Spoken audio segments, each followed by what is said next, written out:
સો hi friends, જે પણ વિદ્યાર્થીઓ ગુજરાતમાં મેડિકલ કક્ષાના કોર્સિસ જેમ કે મેડિકલ, ડેન્ટલ, આયુર્વેદિક, હોમિયોપેથી વગેરે કોર્સિસમાં એડમિશન લેતા હોય તો એ લોકોને જો સરકારી કે અર્ધ સરકારી કોલેજોમાં એડમિશન મળે તો એની ફી છે એ વિદ્યાર્થી અને વાલીને પોસાઈ શકે.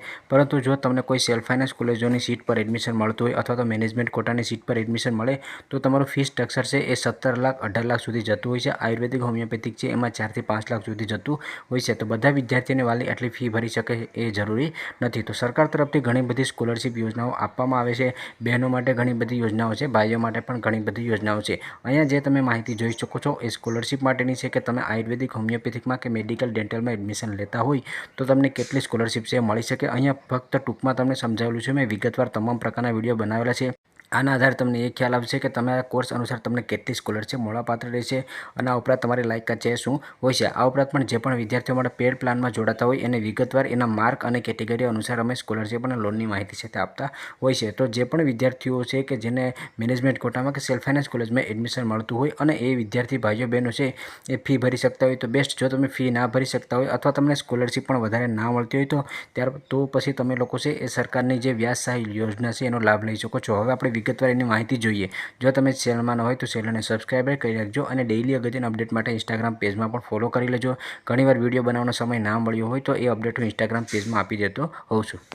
તો આજે મેડિકલ લોન સહાય યોજના છે એનું ટૂંકમાં તમને સમજાવી દઉં કે જો તમે કોઈપણ કોલેજમાં એડમિશન લેતા હોય અને તમારી કોલેજની ફી છે એ ખૂબ જ વધારે હોય તો સરકાર દ્વારા તમે જે પણ બેંકમાંથી લોન લીધેલી હોય તો એનું જે પણ લોનનું વ્યાજ થતું હોય છે એ સરકાર દ્વારા ભરવામાં આવે છે. ઉદાહરણ તરીકે તમે કોઈ કોલેજમાં એડમિશન લીધું, એ કોલેજની જે ફી છે એ 10 લાખ રૂપિયા છે અને તમે કોઈ બેંક પાસેથી 10 લાખ રૂપિયાની લોન લીધી છે તો એ લોન ઉપરનું જેટલું પણ વ્યાજ થશે એ સરકાર પે કરશે. અને આ ઉપરાંત પણ તમારો જે અભ્યાસક્રમનો સમયગાળો છે એ પૂરો થયા પછી પણ ઉપરાંત 1 વર્ષનું વ્યાજ છે એ પણ સરકાર ભરશે. તો એનો ફાયદો એ થશે કે તમે લોન પણ લેશો અને વ્યાજ પણ સરકાર ભરશે, જેથી કરીને તમને એક પ્રકારની સ્કોલરશિપ યોજના જેવું થઈ જશે. એના માટે પણ ઘણા બધા ડોક્યુમેન્ટની જરૂર પડશે અને એના પણ નિયમો છે આપણે વિગતવાર જોઈએ. આ યોજના છે એના માટે પણ તમારે ઓનલાઈન ફોર્મ ભરવાનું હોય છે. ઓનલાઈન ફોર્મ તમારે કઈ રીતે ભરવું છે એના પર પણ હું લાઈવ વિડીયો છે બનાવી દઈશ. અહીંયા વિગતવાર આપણે માહિતી જોઈ શકીએ. તો જે પણ વિદ્યાર્થીઓ ઉચ્ચ અભ્યાસક્રમમાં એડમિશન મેળવવા માંગતા હોય, દેશમાં હોય વિદેશમાં હોય, તો એ વિદ્યાર્થીઓને આ સહાય છે તે આપવામાં આવે છે. હવે આપણે આની લાયકાતની વાત કરીએ તો જે પણ વિદ્યાર્થીઓ આ યોજનાનો લાભ લેવા માંગતા હોય એ ગુજરાત રાજ્યના માન્ય બોર્ડ કે કેન્દ્રીય માન્ય બોર્ડના ધોરણ 12ની પરીક્ષામાં 60 PR કે તેથી વધારે PR સાથે પાસ થયેલા હોવા જોઈએ અને સ્નાતક કે અનુસ્નાતક કોર્સિસમાં પ્રવેશ તે મેળવેલા હોવા જોઈએ. એટલે મેડિકલ કોર્સિસમાં તમે પ્રવેશ લીધો હોય તો પણ આ માન્ય રહેશે. તમે 10માં ડિપ્લોમા પરીક્ષા પાસ કરી કોઈ અન્ય કોર્સમાં એડમિશન લેતા હોય તો એ પણ માન્ય રહેશે. તમારી જે આવકનું ક્રાઇટેરિયા છે એ વાર્ષિક 6 લાખ અથવા એથી ઓછો હોવો જોઈએ અને તમે જે પણ આની સાથે જોડાયેલી બેંકો છે એમાંથી જ તમે લોન છે લીધેલી હોવી જોઈએ. તો આની જે લાયકાત છે એ રહેશે. હવે સહાયની રકમ છે એ તમને કેટલી મળશે તો અગાઉ મેં તમને કીધું એ મુજબ જે પણ બેંકમાંથી તમે 10 લાખ સુધીની એજ્યુકેશન લોન લીધી હશે એનું જે 100% વ્યાજ છે એ મોરેટોરિયમ પીરિયડ એટલે કે તમારો અભ્યાસક્રમનો સમયગાળો પ્લસ 1 વર્ષ સુધી મળવાપાત્ર રહેશે. અહીંયા તમને એની માહિતી પણ જોવા મળશે કે તમારે અરજીનો પ્રકાર છે કઈ રીતે લાગુ પડશે. જ્યારે તમે પ્રથમ વર્ષની વ્યાજ સબસિડી મેળવવા માટે અરજી કરતા હોય એટલે કે પ્રથમ તમારો હપ્તાનો ઉપાડ હોય ત્યારે એને ફ્રેશ અરજી થશે. ત્યાર પછી નીચે તમને બીજા વર્ષની, ત્રીજા વર્ષની, ચોથા, પાંચમા અને છઠ્ઠા વર્ષની કે જ્યાં સુધી તમારો કોર્સનો સમયગાળો પૂરો થાય ત્યાં સુધી જે પણ તમારે ઓનલાઈન અરજી ફરીથી કરવાની છે રિન્યુઅલ માટે એની માહિતી જોવા મળશે. પહેલા વર્ષે તમે ફ્રેશ, ત્યાર પછી જ્યાં સુધી તમારો કોર્સનો સમયગાળો હોય ત્યાં સુધી તમારે રિન્યુઅલ અરજી છે તે કરવાની હોય છે. એટલે દર વર્ષે તમારે અરજી રિન્યુઅલ કરવાની હોય છે. એની માહિતી અને એની તારીખની એની સંપૂર્ણ માહિતી એ પણ હું ઇન્સ્ટાગ્રામ પેજમાં આપી દેતો હોઉં છું.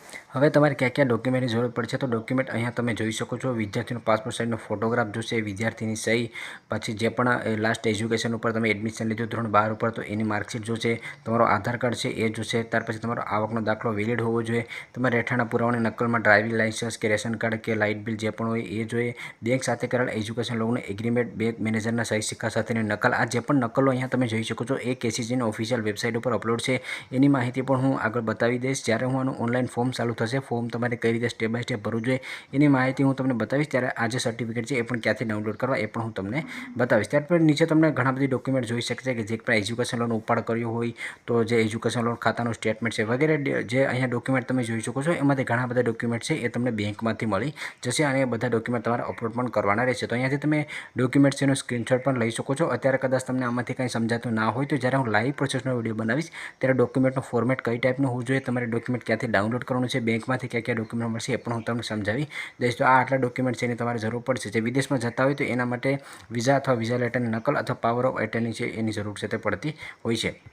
ત્યાર પછી કઈ બેંકોમાંથી તમને આ જે લોન લીધી હોય તો સહાય આપવામાં આવશે તમામ બેંકો અહીંયા જોઈ શકો છો. ખાસ કરીને જેટલી પણ મોસ્ટ ઓફલી જે બેંકો છે એ તમામ બેંકો આવી જાય છે. તમે બેંકો અહીંયા જોઈ શકો છો, જેમ કે આપણે બેંક ઓફ બરોડા હોય, bank of India, Canara bank, state bank of India, તમામ પ્રકારની બેંકો અહીંયા આવી જાય છે કે જેમાંથી તમે લોન લીધેલી હોય તો તમને મળવાપાત્ર રહેશે. અહીંયા જે પણ બેંકોનું લિસ્ટ છે એ તમે જોઈ શકો છો. આમાંથી કોઈ પણ બેંકમાંથી તમે લીધું હોય એટલે તમને આજે વ્યાજ સહાય છે તે મળવાપાત્ર રહેશે. મોસ્ટ ઓફલી તમામ પ્રકારની બેંકો છે આવી જતી હોય છે. હવે કયા કોર્સિસ છે કે જેમાં તમને લોન મળવાપાત્ર રહે છે, તો એક તો તમારું ડેન્ટલ, ફિઝિયોથેરાપી, ત્યાર પછી મેડિકલ એટલે કે MBBS, BSc નર્સિંગ છે, BOP રહેશે, ત્યાર પછી MDS હશે, MPT હશે, MD હશે, MSc નર્સિંગ અને માસ્ટર ઓફ ઓપ્ટોમેટ્રી છે. આ જેટલી પણ કોર્સિસ છે એ બધામાં તમને વ્યાજ સહાય છે તે મળવાપાત્ર રહેશે.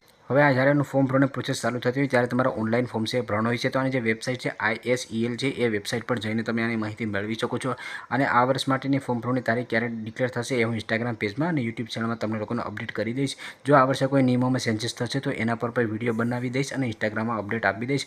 અને અગત્યની કોઈ પણ માહિતી આવતી હશે તો એની પણ હું માહિતી તમને લોકોને આપતો રહીશ. તો જો તમને આ વિડીયો પસંદ આવે તો લાઇક કરજો અને ચેનલમાં ન હોય તો ચેનલને સબસ્ક્રાઈબ કરી રાખજો. હજુ તો ઇન્સ્ટાગ્રામ પેજમાં ફોલો ના કર્યા હોય તો ઇન્સ્ટાગ્રામ પેજમાં પણ ફોલો કરી લેજો.